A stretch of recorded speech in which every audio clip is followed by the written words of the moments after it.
Since 2023 config, it feels like all anyone can talk about is variables, and I know they can seem super daunting to start off with because they are pretty complicated. So in today's video, I want to give you a short one-on-one to variables that just explains what they are and how to use them in a very simple design that will get you started on your variable journey. As usual, you've got a Figma file in the description below if you want to follow along, and you've got a link to sign up for free if you've never used Figma before. Let's jump in. So we have this frame over here, and inside of it, you have a little text box with a 0 right now, and there's a plus and minus button. We're going to look at the most simple thing we can do with variables and look at how in a prototype, we can allow our user to click on plus and minus to change this number. If I click on my canvas, meaning I'm clicking on absolutely nothing, you can see I'm not selecting anything in my layers panel right now. In the design panel on the right, you will get a section called local variables. There is a little button here. I'm just going to click on that. I'll get this view right now, and there's different collections here, but I don't care about that. You can even just close it using this sidebar toggle. I'm going to create my first variable. When I click on create variable, I've got the 4 different kinds of variables available for us in the first variable release, which are color, number, string, and boolean. We're just going to look at number for now. So I'm going to create my first number variable, and I'm going to call it count. We can leave the value at 0 because that's our starting value. Next, I want to assign this variable to a text box. So I'm going to select this text box right over here where it says 0, and in the text section of the design panel, you will see this button. This is the variable button. So anywhere you see this means you are going to either apply a variable or change the variable mode. So if I click on that, you will see a list of all of the variables you have available to you, and we only set up one, so that's the only one we have. So we'll just apply it. You won't see anything happen in the actual canvas because 0 remains 0. But if you open your variables again, and let's say I change this now to 100, you'll see that update automatically in the design, okay? So that is what variables are all about. Yeah, they're that one source of truth, that fake little database where you can control certain elements in your design from there. Let's set this value back to 0. With variables, we also have some new prototyping interactions that allow us to control those variables. Let's look at how we use the plus and the minus to make count grow or shrink. I'll select my plus icon over here. It's inside of a frame, so you can either select the icon itself or the frame. I'd recommend the frame because it's just a bigger touch point. Go into my prototype panel and add an interaction. So on the interaction, I'm going to say on click because we want this to happen when the user clicks on it. And then we choose set variable. So this means when a user clicks on this plus button, we're going to change a variable to something. So firstly, we need to say which variable we're going to change, right? So we want to change the count variable. Now, what are we changing it to? So you see you've got this pink 2 here. What we're going to change it to is count plus 1, right? Now you can do this clicking on the suggestions below, or you can just type this in. So let's just look at this for a second. We're saying when we click on the plus, we're going to set the variable count to count plus 1. So it's going to be 0 plus 1, which then makes it 1. So then it's 1 plus 1, 2, 2 plus 1, 3, etc. Yeah? Let's do the same thing for the minus. So I'll select my minus over here, add an interaction, on click, set variable count to, and I'll do this count minus 1. Now let's see if it worked. I'll select my frame, just the big frame over here, and use shift and space to open up my prototype preview. I'll click on my plus, and it's changing, it's going up. I'll click on my minus, and it's going down. Now you can see that it is only changing inside of the prototype preview. Nothing is happening to the original design. If I keep clicking on minus, I'll start going into negative numbers. What if I don't want to go into negative numbers? What if I just want to stay at 0? Let's have a look at how we add a conditional to stop that from happening. I'll click on my minus interaction over here. So you can just click on that little interaction.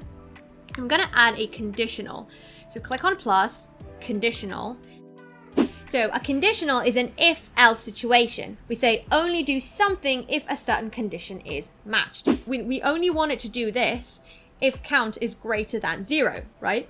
So my condition, if count is larger than 0, you can do all of this. So I can just move this inside. I need to make sure it's collapsed and then select it in the space between the arrow and the variable. Just select it and drag it into here. Let's see if that worked. Click on basic variable interaction just on the frame, shift and space. And plus is working fine. Now let's see minus. I'm clicking and 0 is just staying 0. Perfect. Now I want to show you how we can add one more thing onto here to make it really cool. I want to show you how you can use one variable to control multiple things on your page. We've got this box here at the background that's called changing background. If I go into design, you can see that the width is 390, which is the width of the page. And yeah, it's just a box. But what if I wanted that count variable to control the width? Let's do that now. Next to width, if you hover over it, you can see that there's that variable button, right? If I click on it and select count, automatically you can see that there's like a gray kind of square around it. That means that it's connected to a variable.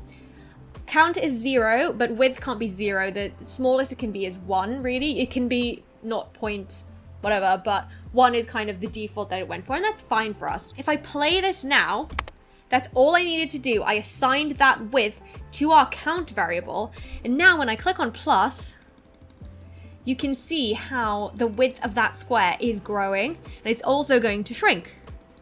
Yeah, because it's connected to it. So it's saying the width of the square is whatever count variable is at this specific moment.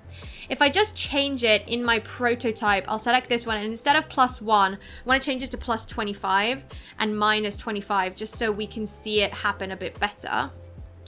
So -25. When I play this again, okay, so you can really see it happening now. It was happening before as well, but it was just really small increments. So that's crazy, right? And if we wanted, we could tell it to stop at 400 because that's kind of the width of the page and we don't want it to go even more than that. And that's super cool, right?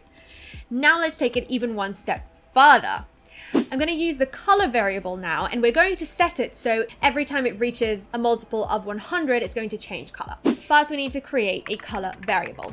So go into local variables again and create a color variable, and we're going to call it square background, and we can leave it as white for now. Now we're going to need to assign that color variable to our square. It's going to be really hard to select it from the canvas, so you can just select it from the layers panel because it is just 1 pixel wide. Now next to fill over here, we need to assign that variable. So instead of just being a normal color, it needs to be using the color variable. So just click on your fill, and then instead of custom, go into libraries and select the square background. It's not changed because it's still white. Okay, so everything is normal.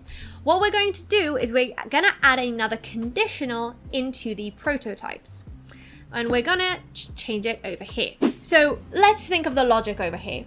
We wanted to check every time the user clicks on the plus whether we have reached 100, 200, 300, or 400, right? So we're going to add a conditional and say if count equals, and remember that in conditionals equals is a double equal sign, and you can see that here. So if count is equal to 100, then we need to set variable square background to a different color. Let's say we want it to be pink. Okay, so let's test that out. I'm gonna play it. We're gonna go plus, plus, plus. Moment of truth.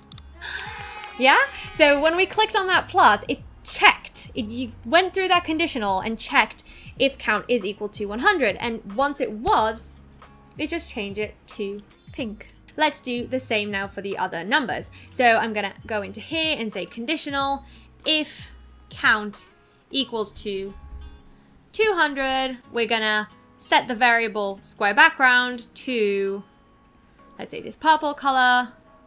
And let's set it up for 300 as well. If count equals to 300, then set variable square background to, let's use this green.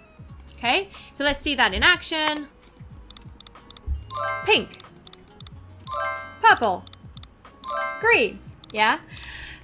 So of course now we can go in and set it on the minus as well. So once we minus it and it reaches 200 again, it can check that, etc. because the interactions aren't connected. So I know that plus now if I go up to 100, it switched it to pink, right? Because it's checking.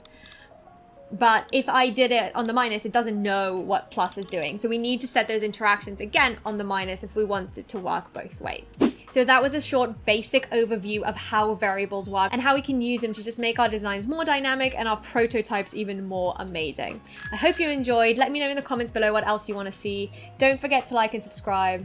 See you at the next one.